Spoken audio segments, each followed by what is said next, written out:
Wherever you go, whatever you do, throw a little at it. Omax, Vest and Briefs. Chennai மாநில கல்லூரியின் விடுதியில் தரமற்ற உணவு வழங்கப்படுவதாக குற்றஞ்சாட்டிய மாணவர்கள் வகுப்புகளை புறக்கணித்து போராட்டத்தில் ஈடுபட்டு வருகின்றனர்.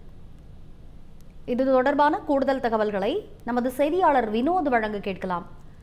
வினோத், வணக்கம். சொல்லுங்க. சென்னை மாநில கல்லூரியில வகுப்புகளை புறக்கணித்து மாநில கல்லூரி மாணவர்கள் ஒரு போராட்டத்தை முன்னெடுத்திருக்கிறார்கள். கல்லூரி விடுதியில் தரமற்ற உணவு வழங்கப்படுவதாக அவர்கள் குற்றம் சாட்டுகிறார்கள். விவரங்கள் என்ன, விரிவா வழங்கலாம்?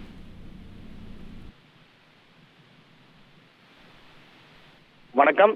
சென்னை மாநில கல்லூரியில் விடுதிகளில் வழங்கப்படும் உணவானது தரமற்ற முறையில் இருப்பதாகவும் தரமான உணவுகளை வழங்க கோரி சென்னை மாநில கல்லூரி வளாகத்தில் மாணவர்கள் போராட்டத்தில் ஈடுபட்டிருக்கிறார்கள். இந்த போராட்டத்தை பொறுத்தவரை 30க்கும் மேற்பட்ட மாணவர்கள் தான் அவர்கள் போராட்டத்தில் ஈடுபட்டிருக்கிறார்கள். அவர்களை பொறுத்தவரையில் நடப்பு கல்வியாண்டு தொடங்கிய முதலே விடுதிகளில் முறையான உணவு என்பது வழங்கப்படவில்லை. குறிப்பாக தரமற்ற முறையிலே உணவு வழங்கப்பட்டு வருவதாகவும், அது மட்டும் இல்லாமல் கடந்த ஆண்டை விட ஒரு நபருக்கு தற்போது 110 ரூபாய் விலையேற்றம் செய்திருப்பதாகவும், அது மட்டும் இல்லாமல் தொடர்ந்து தரமற்ற முறையிலே உணவு வழங்கப்படுவதாக குற்றம் சாட்டினால் இவர்கள் போராட்டத்தில் ஈடுபட்டிருக்கிறார்கள். அது மட்டும் இல்லாமல் உடனடியாக மாநில கல்லூரியின் தலைமை அதாவது முதல்வர் உடனடியாக மாணவர்களை சந்தித்து பேசி உரிய தீர்வுகள் காணப்பட வேண்டும் எனதான் அவர்கள் போராட்டத்தில் ஈடுபட்டிருக்கிறார்கள். போராட்டத்தின் போது மாநில கல்லூரி நிர்வாகத்திற்கு எதிராக பல்வேறு கண்டன கோஷங்களையும் எழுப்பியிருக்கிறார்கள். அது மட்டும் இல்லாமல் இது ஒருபுறம் மாநில கல்லூரிகள் தரமற்ற முறையில்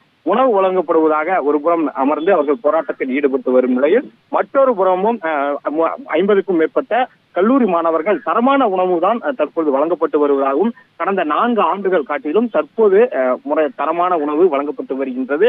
ஆனால் மற்றொரு தரப்பினர் தரமற்ற முறையில் உணவு வழங்கப்படுவதாக ஏன் போராடுகிறார்கள் என தெரியவில்லை என மற்றொரு தரப்பில் போராடக்கூடிய மாணவர்கள் தகவல் தெரிவிக்கிறார்கள். ஆனால் இந்த புறம் இருக்கக்கூடிய மாணவர்கள் மட்டும் ஒரு புறம் தொடர்ந்து தரமற்ற முறையில் உணவு வழங்கப்படுகிறது, எங்களுக்கு ஒரே பிரதான கோரிக்கை தான், இதை உடனடியாக நிறைவேற்ற வேண்டும் என அவர்கள் தெரிவித்து போராட்டத்தில் ஈடுபட்டிருக்கிறார்கள். அதனைத் தொடர்ந்து கல்லூரியின் முதல்வர் வருகை தந்து இரு பிரிவினரும் ஒரு புறம் தரமான உணவு வழங்கப்படுகிறது, மற்றொரு புறம் தரமற்ற முறையில் உணவு வழங்கப்படுவது என மாறி மாறி கல்லூரி மாணவர்கள் இடையே தனித்தனியாக போராட்டம் நடத்தி வரும் நிலையில தான் முதல்வர் நேரடியாக மாணவர்களை சந்தித்து அவர்களின் குறைகளை கேட்டறிந்திருக்கிறார். குறைகளை கேட்டறிந்து இதற்கான உரிய நடவடிக்கை எடுக்கப்படும், உடனடியாக எனக்கு மனு மூலம் நீங்கள் உங்களது கோரிக்கையை வலியுறுத்தி கொடுங்கள், நான் உடனடியாக துறை ரீதியாக என்ன நடவடிக்கை எடுக்க முடியுமோ உடனடியாக எடுக்கிறேன் என மாணவர்களிடம் அவர் உறுதியளித்திருக்கிறார். அதனைத் தொடர்ந்துதான் இரு புறமும் தரமற்ற உணவு வழங்கப்படுவதாகவும் தரமான உணவு வழங்கப்படுவதாகவும் மாணவர்கள் இரு பிரிவுகளாக பிரிந்து போராட்டம் நடத்தி வரும் நிலையில் தற்போது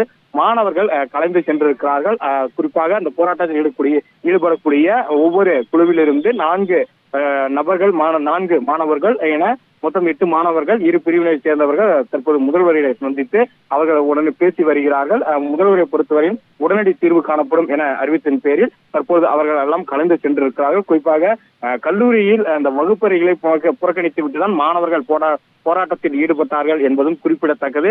தொடர்ந்து இந்த விவகாரம் என்பது கடந்த சில ஆண்டுகளாகவே தொடர்வதாகவும், நடப்பாண்டில் தான் தரமற்ற முறையில் உணவு வழங்கப்படுவது என ஒரு தரப்பினர் மாணவர்கள் தற்போது தொடர்ந்து போராட்டத்தில் ஈடுபட்டிருக்கிறார்கள், தற்போது கலைந்தும் சென்றிருக்கிறார்கள்.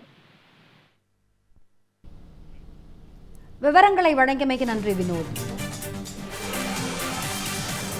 தொடர்ந்து மாணவர்கள் இது குறித்து அளித்த பேட்டியை பார்க்கலாம். நாங்கள் நேற்று போராட்டம்னு அறிவிச்ச மறு நிமிடம் விடுதி நிர்வாகம் மீட்டிங்னு அறிவிக்கிறாங்க. 7 மணிக்கு விடுதியில் மீட்டிங் நடக்கும்ட்டு மீட்டிங்கில் மாணவர்கள் நாங்கள் போய் கலந்துக்கிட்டோம். வார்டன் சார் வந்தார், அதே போல் கான்ட்ராக்ட்காரங்க வந்தாங்க. அவங்கக்கிட்ட பேசி எங்களுக்கு தரமான உணவு வேணும், சத்தான உணவு வேணும் அப்படின்னு கேட்டோம். இதே ரோட்டில் இருக்குது மெட்ராஸ் யூனிவர்சிட்டியில் ஒரு நாளைக்கு 85 ரூபாய்க்கு மெஸ்ஸு சாப்பாடு போடுறாங்க. எங்களுக்கு கடந்த ஆண்டு 95 ரூபாய்க்கு சாப்பாடு போட்டாங்க. அதாவது அசைவம் பெரிதாக கிடையாது, ஒரு சிக்கன் 2 முட்டை தான் இருந்துச்சு. இந்த ஆண்டு 110 ரூபா விலை ஏற்றிருக்காங்க, 15 ரூபா விலை ஏற்றிருக்காங்க. 110 ரூபா விலை ஏற்றிருக்கீங்களே, போனாடி நாங்கள் 95 ரூபாய்க்கு நாங்கள் சிக்கன் கேட்டப்ப முட்டை கேட்டப்ப அதெல்லாம் போட முடியாதுப்பா, விலை கட்டுப்படி ஆகாதுன்னு சொன்னாங்க. இப்போ 110 ரூபா ஏற்றிருக்கீங்க, எங்களுக்கு சிக்கன் கொடுங்க, முட்டை கொடுங்க, தரமான உணவு போடுங்க, போடுற உணவையாச்சும் தரமாக போடுங்க அப்படின்னு நாங்கள் கேட்டோம்.